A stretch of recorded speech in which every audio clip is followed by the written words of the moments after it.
Chapter 10 mensuration के second part को लेते हैं। ये सेकंड पार्ट डील करता है क्वेश्चन एंड आंसर्स को। देखिए बच्चों, इसमें बहुत से क्वेश्चन आंसर आपको जो मैंने वीडियो सजेस्ट किया था 5th क्लास का एरिया और उससे रिलेटेड पेरीमीटर से, उसमें देख सकते हैं। और इसमें कुछ एडवांस क्वेश्चंस हैं जो उससे क्लास 5th से कुछ टफ क्वेश्चंस हैं। देखिए अब यहाँ कैसे हम देखते हैं। पहला क्वेश्चन है polygon having all sides and all angles equal S. वो पॉलीगन जिसकी सारी साइड्स इक्वल होती हैं, सारे एंगल्स इक्वल होते हैं, वो हमने क्या बताया था? वो हमने बताया था आपको इज ए रेगुलर पॉलीगन। वो पॉलीगन कैसा होता है? रेगुलर पॉलीगन होता है। अब सेकंड क्वेश्चन है इसमें, find the perimeter of a regular hexagon of side 6.5 centimetre. बच्चों, रेगुलर हेक्सागन का मतलब है a closed figure having 6 sides, 6 side रखने वाला क्लोज्ड फिगर जिसमें सारी साइड्स इक्वल हों। तो देखिए एक साइड इसमें 6.5 सेंटीमीटर की है, तो ये हेक्सागन है, 6 साइड वाला है और रेगुलर हेक्सागन है, इसलिए इसकी पेरीमीटर कितनी होगी? इसकी पेरीमीटर होगी 6.5 जो इसकी साइड है मल्टीप्लाइड बाई 6, क्योंकि हेक्सागन में 6 साइड्स होती है। तो दिस इज 39 सेंटीमीटर। अब देखिए अगले क्वेश्चन पे चलते हैं। Find the perimeter of N isosceles triangle with equal sides 8.5 centimetre and third side is 7 centimetre. देखिए बच्चों, आइसोसेलेस ट्राइंगल है तो दो साइड इसकी बराबर होंगी। एक साइड देखिए 8.5, दूसरी साइड 8.5 और थर्ड साइड इसमें दे रखी है 7 सेंटीमीटर। तो तीनों को मिला देंगे तो it becomes 8.5 is 17 and 7 24 centimetre. बच्चों ये इसका आंसर आ गया। देखिए इस वीडियो में मैं एक चीज और बता दूं, इसमें स्पेस ज्यादा कंजेस्टेड हो रहा है, लेकिन आपको समझने में कोई परेशानी नहीं होगी। ज्यादा लंबा वीडियो ना हो जाए, इस वजह से हमने इतने ही सेक्शन में सारे जो रिमेनिंग पार्ट है इस चैप्टर का वो सारा पूरा कर दिया है। तो सॉरी फॉर द इनकन्वीनियंस, लेकिन आपको समझने में अब तक कोई परेशानी नहीं आई होगी, आगे भी नहीं आएगी। अब देखिए अगला क्वेश्चन देखते हैं। The length and breadth of a rectangular field are 240 metre and 180 metre respectively. It is fenced 3 rounds of a rope. Find the length of the rope, also find the cost of rope if purchased at ₹40 per metre. देखिए बच्चों, rectangular field है, length 240 metre है, width 180 metre है। हमें क्या करना है? इसको फेंस करना है, इस फील्ड को फेंस करना है। तो एक बार में फेंस करेंगे तो एक बार में इसकी पेरीमीटर जो भी होगी वो हमें यहाँ पुटअप कर देनी है। लेकिन यहाँ कह रहा है 3 राउंड्स ऑफ ए रोप, का मतलब है जो आपकी पेरीमीटर आएगी उसको आपको 3 टाइम्स और करना है और फिर बाद में ये इसकी कॉस्ट भी निकालनी है। अब देखिए बच्चों, 2 लाइन में ही सॉल्यूशन निकाल दिया है। कैसे? Perimeter of rope 2L + 2B या 2 मल्टीप्लाइड बाई L + B होता है फॉर्मूले में, या हम 2L + 2B लिख लेते हैं, ठीक है, वो सेम चीज होती है। तो 2 multiplied by length 240 + 2 multiplied by breadth 180, this becomes 480 + 360 is equal to 840 metre. बच्चों ये 840 मीटर जो है इसकी पेरीमीटर है। अब देखिए क्या करना है हमें, ये रोपिंग, ये फेंसिंग हमें 3 टाइम्स करनी है। तो एक बार अगर करेंगे तो 840 मीटर रोप हमें रिक्वायर है, और 3 टाइम्स के लिए जो हमें रोप फेंसिंग के लिए जो रोप रिक्वायर्ड है वो 3 टाइम्स के लिए 3 into perimeter, 3 into 840 is equal to 2520 metre हमें रोप चाहिए इस रेक्टेंगुलर फील्ड को 3 टाइम्स फेंसिंग करने के लिए। अब देखिए ये आ गया टोटल, इतनी रोप चाहिए हमें। अब देखिए कॉस्ट भी निकालनी है हमें। कॉस्ट क्या है? पर मीटर 40 रुपीज, यानी ये रोप जो है वो 1 मीटर 40 रुपीज की है। तो देखिए 1 मीटर 40 रुपीज की, तो हमारे पास कितनी रोप है? ये 2520 मीटर रोप है। तो इसकी कॉस्ट हो गई 1,08,000 रुपीज। तो बच्चों उम्मीद है ये आप अच्छी तरीके से समझ गए होंगे। अब देखिए अगले क्वेश्चन पर चलते हैं। Breadth of a rectangle are in the ratio of 3:2। Length of breadth यहाँ पे बच्चों दी हुई पूरी नहीं दी हुई है, ये क्या है? इसमें रेशियो दिया हुआ है। तो इसमें कोई प्रॉब्लम नहीं है। ऐसी प्रॉब्लम आपने पहली बार सुनी होगी, लेकिन इससे कंफ्यूज होने की या घबराने की कोई जरूरत नहीं होती है। If its perimeter is 1 metre 40 centimetre find इससे डायमेंशंस। देखिए, अब डायमेंशंस मीन्स इसकी लेंथ और ब्रेथ बतानी है हमें। अब देखिए, रेशियो जहां तक आते हैं क्वेश्चन रेशियो वाले, उसमें हम एज्यूम कर लेते हैं। देखिए, हमने सॉल्यूशन किया है, let length of the rectangle be 3 ratio है तो उसे 3x कर लीजिए। Then according to ratio, ATR is according to ratio, breadth becomes 2x। देखिए 3:2 का रेशियो है, पूरा एक न्यूमेरिकल फिगर नहीं दे रखा है, रेशियो दे रखा है, तो हमने एज्यूम कर लिया लेंथ को 3x और ब्रेथ को 2x according to ratio. Then अब देखिए, अगर जो हमारा एज्यूम किया हुआ है उसके हिसाब से हमारी पेरीमीटर आती है 2l + 2b। 2l हो गया 2 × 3x, क्योंकि हमने 3x लेंथ मान रखी है, ऐसे 2 × 2x, ये ब्रेथ हो गया। तो पेरीमीटर आया हमारा 6x + 4x, 6x + 4x = 10x। बच्चों समझ में आ रहा होगा। ये 2l में हमने वैल्यू रख दिया, 2 × l हमारा 3x है, प्लस ब्रेथ में वैल्यू रख दी 2x, 2 × 2x जो है ये 6x 4x = 10x आ गया। अब ये वेरिएबल में है, हमारे पास x में है, तो वेरिएबल में अब ये 10x पेरीमीटर भी है हमारी, तो इसका मतलब ये है 10x = 140 सेंटीमीटर। क्यों? कि पेरीमीटर हमारी गिवन है 1 मीटर 40 सेंटीमीटर, तो हम इसे कैसे लिखेंगे, 140 सेंटीमीटर में कन्वर्ट कर लेंगे। अब 10x = 140 सेंटीमीटर, तो x = सिंपली 14 सेंटीमीटर आ जाएगा। अब हमारा जो वेरिएबल था 14 सेंटीमीटर आया। अब इस वेरिएबल की वजह से हम लेंथ निकाल सकते हैं, तो इस रेक्टेंगल की लेंथ हो गई l = 3x, 3 × x क्या था 14, 14 3 या 42 सेंटीमीटर। ऐसे ही ब्रेथ क्या हो गई, b = 2x, 2 × x की वैल्यू है 14 = 28 सेंटीमीटर आंसर। बच्चों उम्मीद है ज्यादा टफ क्वेश्चन नहीं है, उम्मीद है आपको अच्छी तरीके से समझ में आ गया होगा। अब देखिए एरिया पे चलते हैं। Find the area of a square whose diagonal is 6 whole √2 centimetre, 6 √2 centimetre. बच्चों अब तक आपने स्क्वायर का एरिया जो निकाला है वो साइड के थ्रू निकाला है कि area of a square = side into side और साइड का स्क्वायर। लेकिन ये एक नया और जरा सा आपके लिए नया क्वेश्चन है, तो इसका भी आप फॉर्मूला याद कर लीजिए। अगर डायगोनल दिया हुआ है तो इसका फॉर्मूला होता है area of a square = half into diagonal का स्क्वायर। अब देखिए सिंपल है बहुत, हाफ मल्टीप्लाइड बाई डायगोनल आपका 6 होल 6 √2 और स्क्वायर है तो ये 2 बार करना पड़ेगा, तो ये होगा 6 6 या 36 और ये 2 टाइम्स √2 है, तो ये एक बार बिना अंडर रूट के 2 हो जाएगा। 6 6 या 36 मल्टीप्लाइड बाई 2 बिकम्स 72, ये 72 हो जाएगा। और यहाँ 1/2 है, 1/2 मल्टीप्लाइड बाई 72 = 36 सेंटीमीटर स्क्वायर, ये इसका एरिया हो गया। बच्चों बस यहाँ यही समझने वाली बात थी कि अगर √2 2 बार मल्टीप्लाई कर दिया जाए तो वो सिंपली 2 में कन्वर्ट हो जाता है, तो ये क्या हो जाएगा 6 मल्टीप्लाइड बाई 6 मल्टीप्लाइड बाई ये 2 बार √2 की जगह हम 2 से मल्टीप्लाई करेंगे तो ये 72 आ जाएगा। उम्मीद है आप इसे भी समझ गए होंगे। अब देखिए, अब आगे चलते हैं। The total cost of flooring a room at ₹85 metre square is ₹5,100।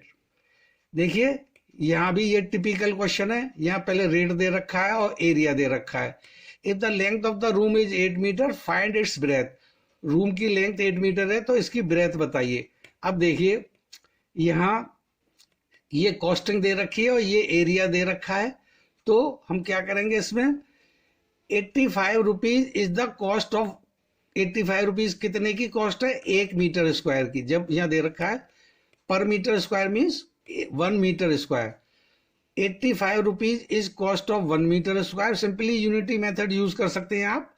85 rupees is cost of 1 metre square, that is ₹5,100 is the cost of 5,100 upon 85 means 60 meter square.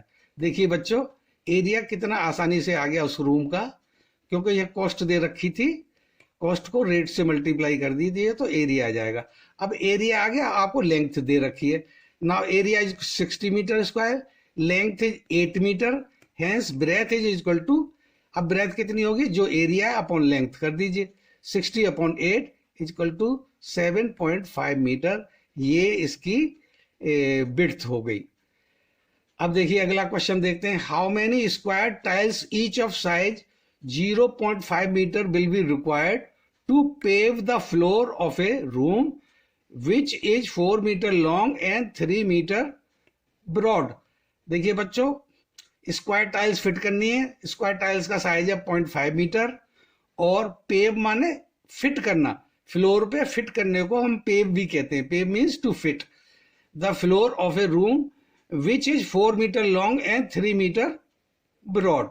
देखिए अब नंबर ऑफ टाइल्स सीधा निकाल लीजिए, नंबर ऑफ टाइल्स हमेशा कितनी होती हैं, area of a room upon area of tile. बड़ा रूम उसमें से उसे डिवाइड कर देंगे छोटे एरिया, रूम का एरिया जो बड़ा वाला एरिया उसे छोटे वाले एरिया से, छोटा वाला एरिया है टाइल्स का, तो टाइल के एरिया से डिवाइड कर देंगे तो हमारी नंबर ऑफ टाइल्स आ जाएंगी।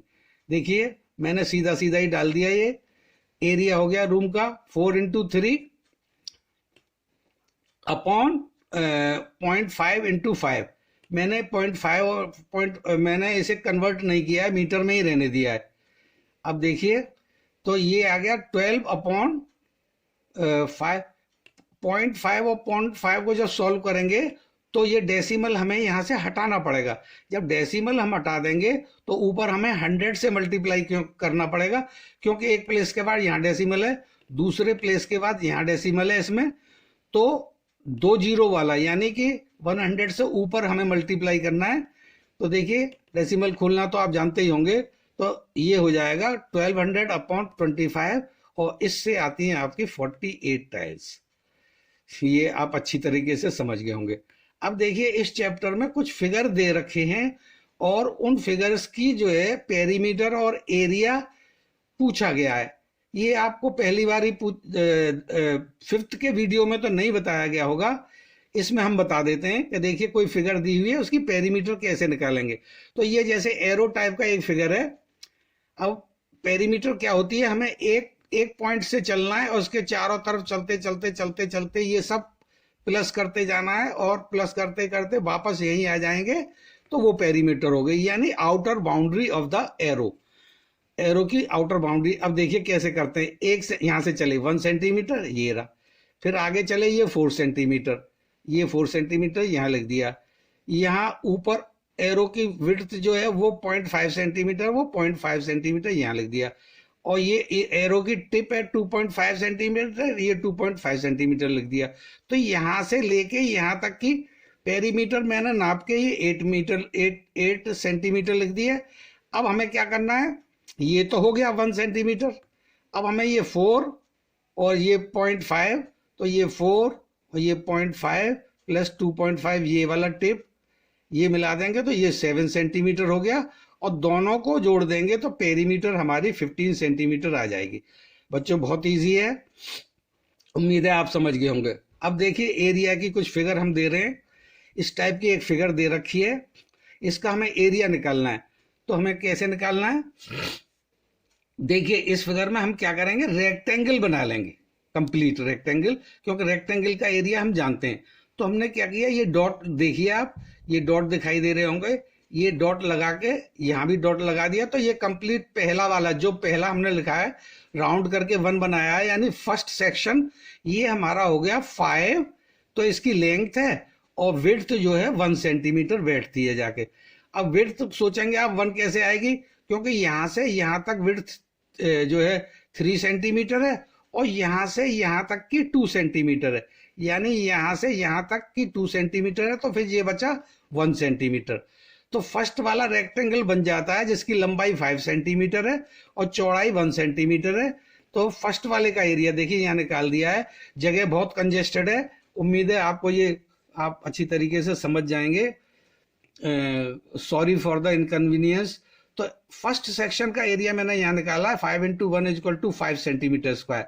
अब मेरे पास ये दो साइड वाले रेक्टेंगल बचते हैं जिसकी चौड़ाई 1 सेंटीमीटर है और लंबाई ये यहां से यहां तक की लंबाई, यहां से यहां तक ये 2 सेंटीमीटर है। तो दूसरी फिगर ये है, दूसरा सेक्शन मैंने ये बना लिया, इसका एरिया है 2 इंटू 1 2 सेंटीमीटर स्क्वायर।